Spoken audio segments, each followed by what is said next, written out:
Hello, everyone.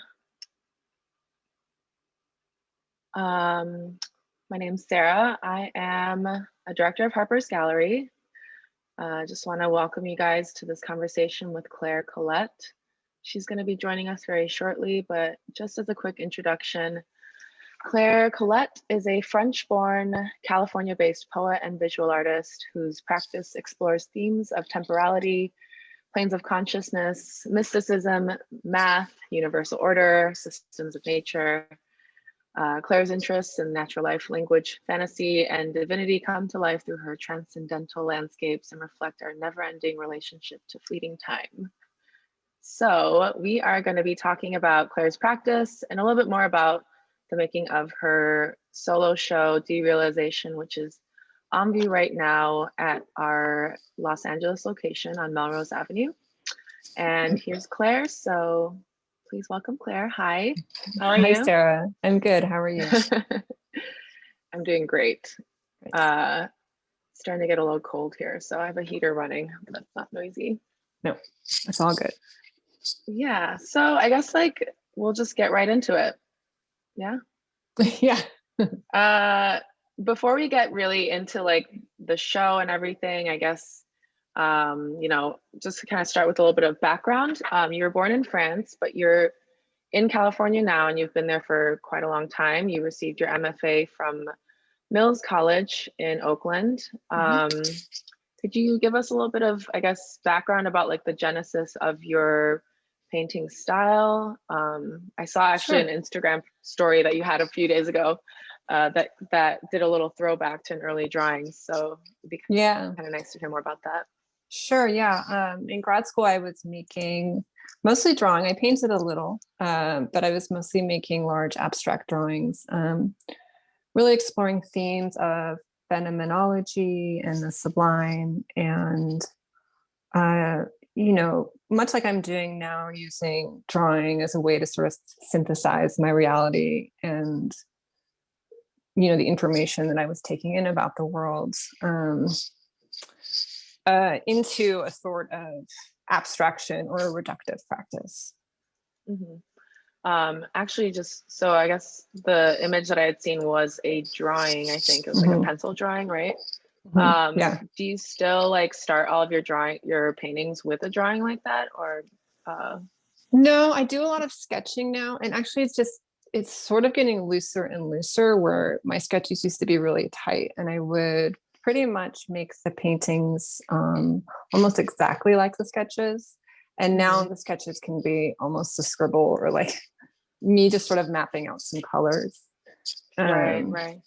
And I do still draw, but I haven't much this year, honestly. I really love it, and it feels like this integral part of who I am, but painting has really taken over.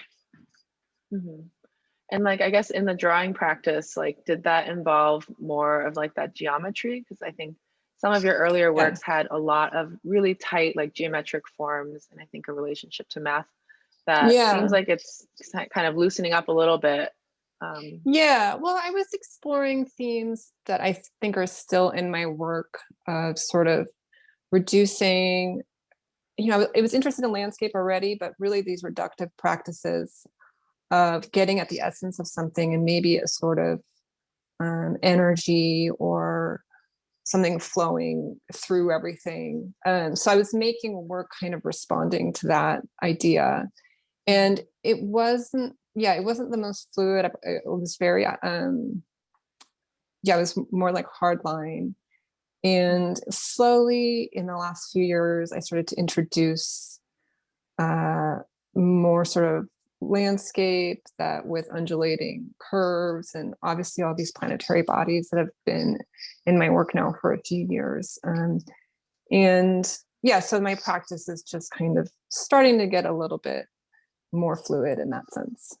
Yeah. So does that mean that you've always had this sort of planning phase of the work, and now you're kind of leaning more into a reactive dialogue with the painting as it unfolds, sort of? Yeah. I think that it is all sort of intuitive practice. The planning phase is still very intuitive, and most of the work that I'm making I know I'm responding so much to my environment, but it imagined spaces. But, and, you know, you could see even in the last show that I did, and with you guys in New York, some of those works were really symmetrical. So it just kind of involves more of me having to plot out the works. Where the works in Derealization, I was able to really respond more as I went. You know, I had a sort of loose plan, and it was it was more of a practice of responding to the fact that that plan often wasn't working out. Or it As we was, all and I know. wanted to change it. Yeah, which I really enjoyed working that way, and it felt like a really energizing way to work. Yeah, I feel like that's something that we've all had to like learn how to be a little bit better at, or at least like learn how to embrace more, like, you know, the unexpected and things turning out differently than you really thought they would, because this last couple of years it's been yeah, and maybe that's part of it, is just wanting to find more freedom in my own life, and my practice always is reflecting my life. So so yeah, finding more freedom in the studio and in my own reality as well. Right. So do you have any like pre or post painting like rituals? Like, do you have like, you know, do you listen to something when you get set up or get into the vibe? Yeah, I have rituals for different times. I'm a really ritualistic person. I'm interested in ritual in general. So both as like a personal practice for just self-care, and then kind of historically how people have used ritual in different practices. So my ritual in the studio, because I have a small child and my life can feel really chaotic, I do well, and even if I didn't, I meditate, you know, before I paint.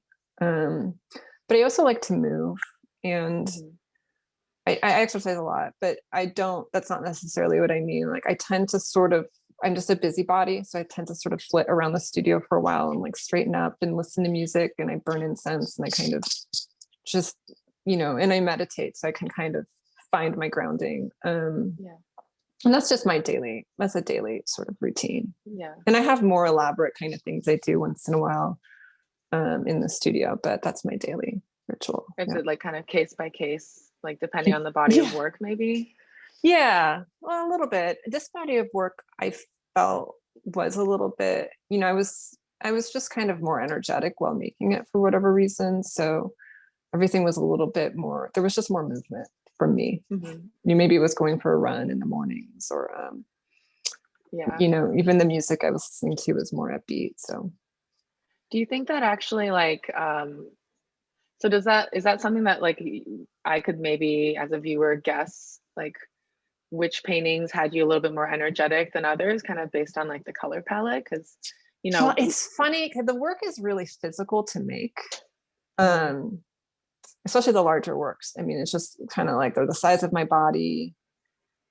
It's a physical practice. I'm kind of a mess when I paint, and yeah, a lot of times I'm listening to music and there is this sort of energy flowing, but ultimately my works are I tend to present very calm and sort of serene. So I think there is a little bit of a back and forth with me personally in that energy too, where I am doing a lot of meditating and like listening to Alice Coltrane and stuff. But I'm also who can be really energetic, but then I'm also engaging in this way like that I think is really energizing, and I'm sort of like a hyperactive busybody as well.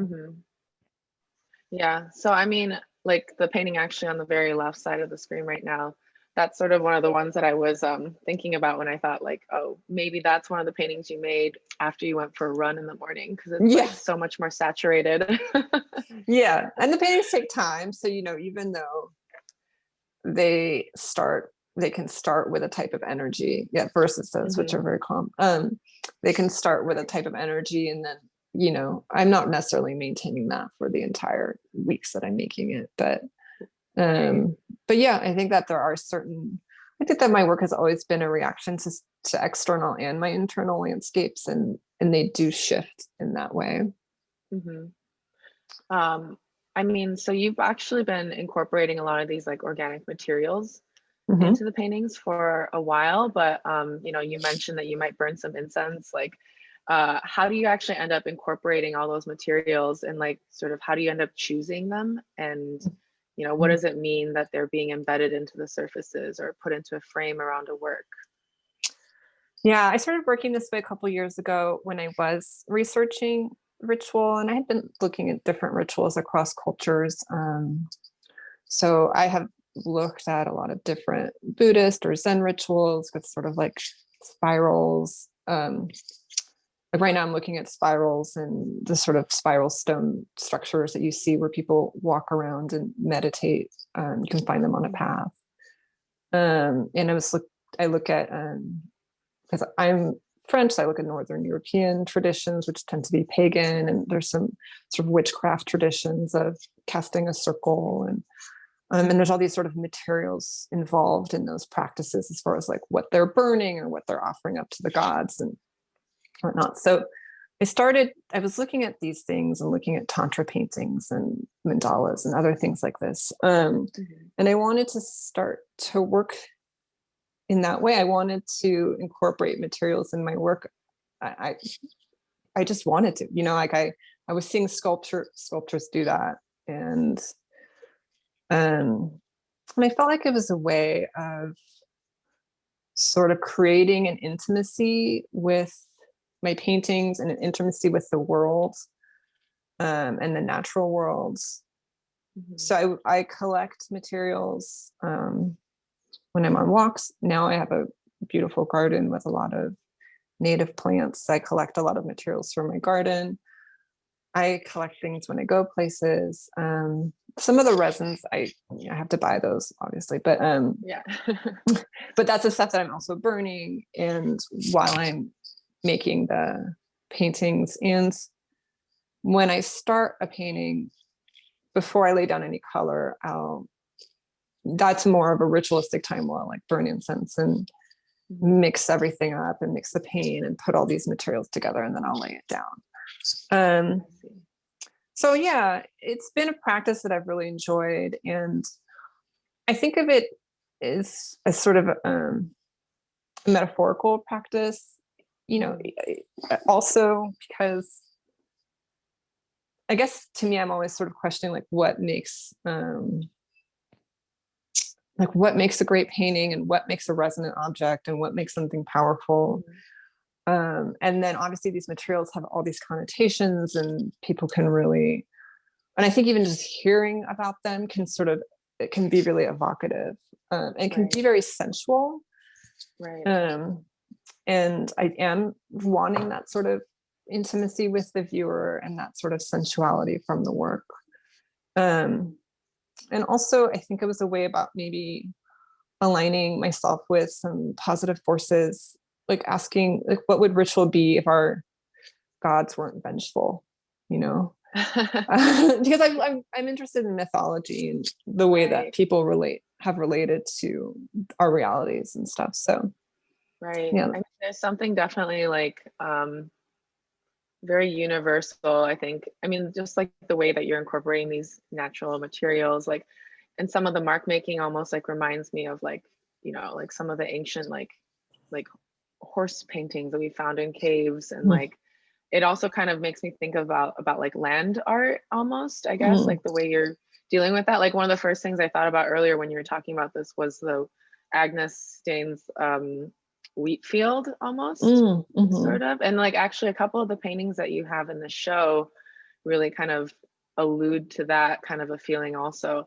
Do you feel like there is, I mean, like, is there like a deliberate sort of like ecological like relationship that you want to build, I guess, or like a conversation that you want to initiate through using these materials? Yeah, let me think of where to start with that. Yes, I think a lot of it for me was, there's so much happening right now in the world, obviously with climate and everything, and I think maybe there is also this secondary movement where people are realizing sort of the the horrors of colonialism and capitalism and the Anthropocene and what has been going on and how disconnected from the natural world we've been. And I think there's also been this movement to look at indigenous cultures and their relationship with the natural world and sort of rhythms and how people were praying and were being devotional at that time. So these are just things that I think about and that I'm curious about. And for me, it feels good to sort of to continue to work in this way and to engage with nature in this way and to try to evoke it through the paintings as, as something regenerative and as a touchstone for us as we move forward, because we can't go back. There's no going back to those times, right? So I think we're all sort of trying to find our private ways to touch back in with something, maybe something essential. Yeah, which I guess it's interesting also just kind of like the way that you use symbolism. I mean, you mentioned like references to like sort of pagan ritual, which have like the certain like spiral shapes, and obviously that relates to your use in relationship to like geometry. Like some of the paintings, actually a lot of the paintings have like these little cross marks that I did ask you about before, but like I think initially I was like, is this like bokeh? But I think you had a much broader idea behind that. Yeah, so I'm very interested in semiotics. I tend to create, I keep kind of creating these sort of symbols in my work. And the cross is something that I started using a while back, and I was looking at alchemical symbols at the time, so symbols for earth, fire, air, water, ether, which is the five elements, and sort of a philosophy that has really interested me to look at. And I saw that the cross was a reduction of all those symbols. But I just came across that in some uses it was used in that way. So I began to use it in that sense. I also just think it's a really powerful form. I feel like it's really evocative. I'm not using it in any Christian connotation. So I know that other cultures have used it in pre-Christian cultures have used it. So I've been doing a little bit of research into that. But for me, it's just a powerful form, and it relates to the elements. Yeah, and I mean, you mentioned semiotics, and of course, in this show, I think it's like the first sort of emergence, or maybe at least as far as I know, of like the use of something that resembles language. And I know you are also a poet, and so I guess I would like to know kind of like how does that play into the new kind of what do you call it, introduction of like some kind of a language, I guess, and also just how does your poetry practice, if it's still active, relates to your visual art practice? Yeah, I have written some poetry and written a couple of chapbooks of poetry. I haven't written much lately. I find it really challenging to write recently. I don't know why. Maybe so I've just been painting and reading. And I'm still just I really respond to poetry, and I really use it as a tool, a motivating tool. And whether it's obvious or not, whether the poems really even relate or not, I tend to read poetry pretty regularly. If I ever feel like in a sort of creative drought, I know that that's what I need to do. That and most different types of writing as well. I'm just really interested in how poetry functions and the sort of spaces it creates and the intimacy it creates with its reader. And it's something that I'm trying to do as well as a painter. And then with the paintings that are involving these sort of there's one, this sort of the script language.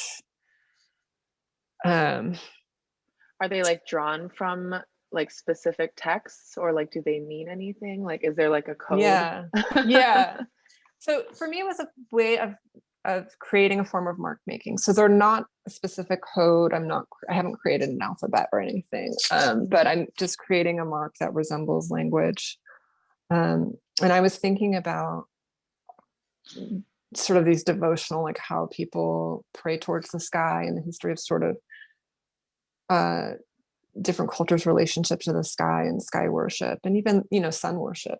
So not, again, yeah, not necessarily like religious connotations, but desire and how we communicate our desires. I also was reading a lot of, I was reading Arestia, and there's a goddess Cassandra who has the gift. She's a seer, so she has the gift of seeing the future, and she is cursed by Apollo to never be believed. So it's not exactly like, this isn't what these paintings are about, but it was on my mind a lot of how this is just such a poignant moment, again, when it comes to climate and stuff, where so many people could just kind of shouting into the ether about climate and what's going on. Of course, these like multinationals and corporations, are not, it's just, there's no reaction, and we're all just kind of, it feels like shouting into a void. So I wanted to create a script with a kind of urgency that I can like reuse, in different ways. Right.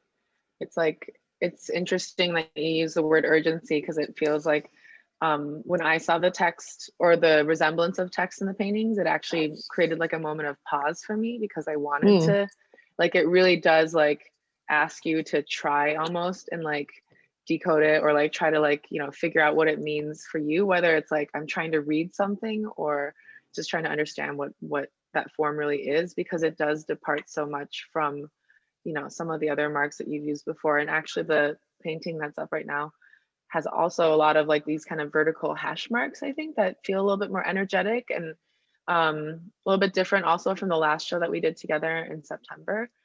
Yeah. I guess, is there any like how do the different symbols like I think I'm going evolve? back and I'm going back and forth a little bit in style, sort of experimenting with looser styles, and I just really like this mark making. So yeah, always kind of, I think I'll always just be sort of folding in different mark making forms of something that can resemble grass or rain, or sort of energy flowing through something. And then this sort of more symbolic paintings where I think I'm making kind of like symbols about interweavings or connections, or something that can feel like a kind of like a power symbol, that the painting is sort of like a talisman. Yeah, I mean, I like the idea of like power symbols are creating some sort of power because of the fact that, because of the way you kind of fit into this like lineage of, women and female artists who really have been like working on sort of like representation and abstraction of like these various things that you're sort of studying, like spirituality, mysticism, and ecology, without being like, tied to it in this sort of like, very static way. You know what I mean? Yeah, and I have a relationship with it all too that is very fluid. So I don't have any, I have my personal beliefs, but they're always sort of shifting. So whenever it comes up, whenever mysticism or spirituality comes up, I have a sort of push-pull relationship with it, because I am so deeply interested in the mystery, in general. Right. And but to me, that's just this long road exploration that's like very personal, and actually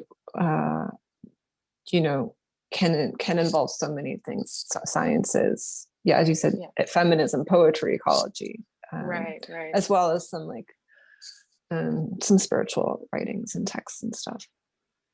Well, so kind of more specifically pivoting to the show itself, Mhm. I know in previous exhibitions you have sort of cited like a very deep inspiration from I guess other artists, like I think one of them you mentioned, Alice Coltrane.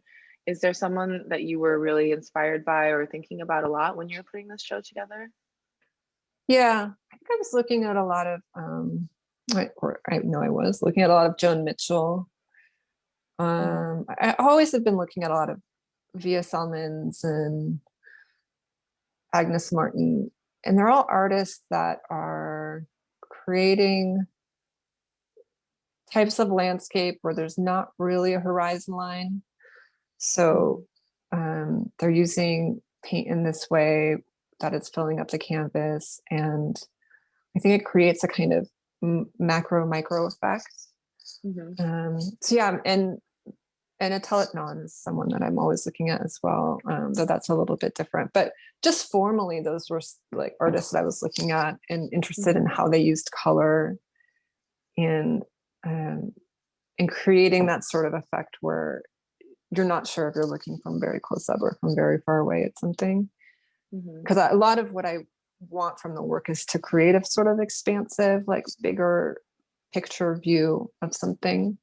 Well, and yeah. actually, speaking of color, I think like, you know, these are all, they're sort of reduced palettes, but they have a very like deliberate and thoughtful use of color. And obviously that's one of the biggest things that create that like atmosphere and feeling.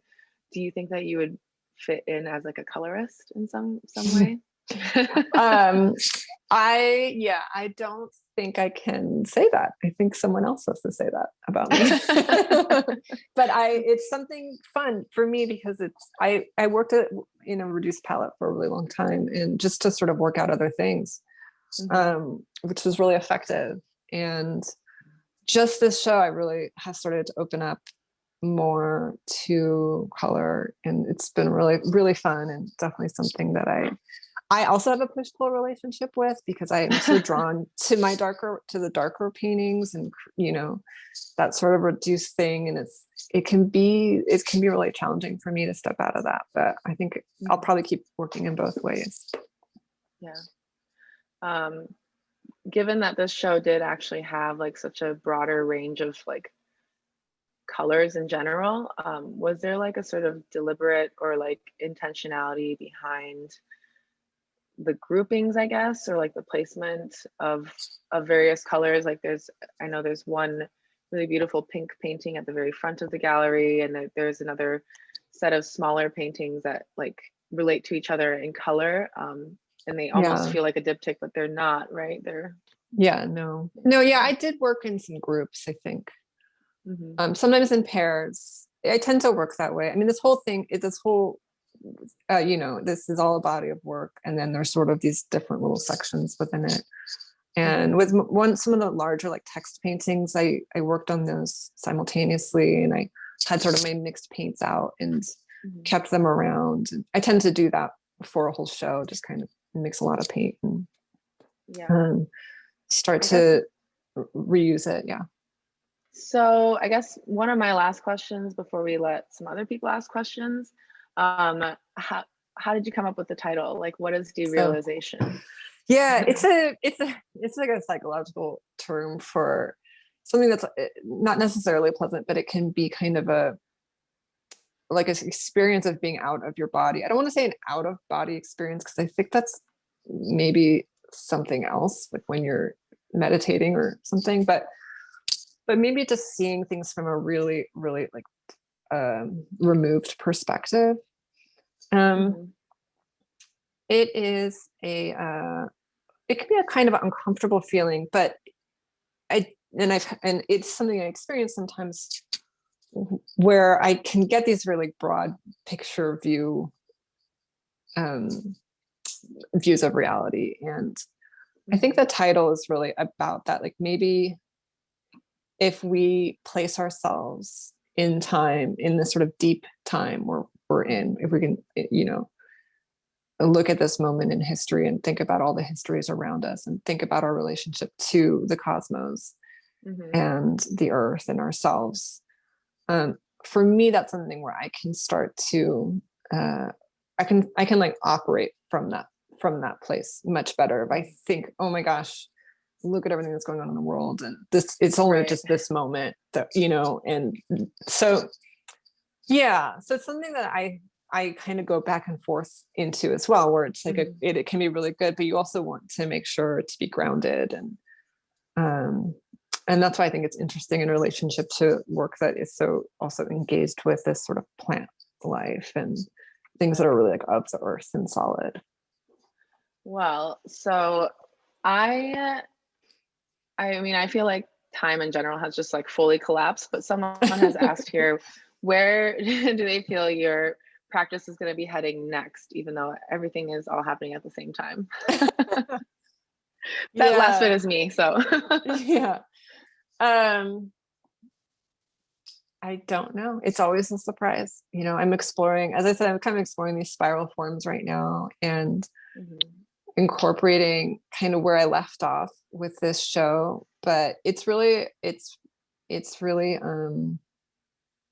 yeah, I don't have an answer to that yet. It's really always surprising to me where I go from one year to the next.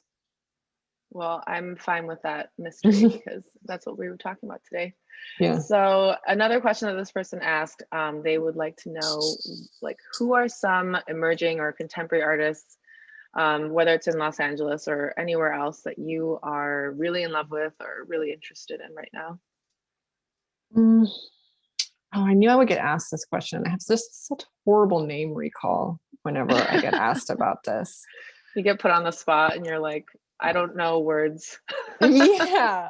Who am I looking at right now? I don't know. I'm really mostly, I go and see my friends' shows, and I see all the shows in LA that I can. And there's just so much great work happening in emerging art right now. It's almost overwhelming. So I can't really name anyone specifically, but I am always sort of looking at art, but mostly, honestly, I am reading. Yeah. I think most of my sort of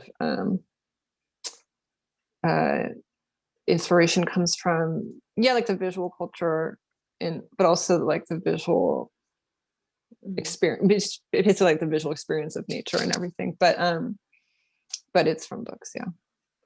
So I have one more question that I will ask you from here. It's they said they're really interested in the relationship between the materials and the forms in your paintings. And they wanted to know if a form might call to like a particular material, like the roses or rainwater, or vice versa, or like what is the relationship between that imagery and the actual material? Yeah, I think at this point I like to imagine that the materials are sort of imbuing the forms with a sort of power. And I actually named a few of the forms material semiotic node, which is something that Donna Haraway coined. And I just love this so much about that relationship between materials and semiotics,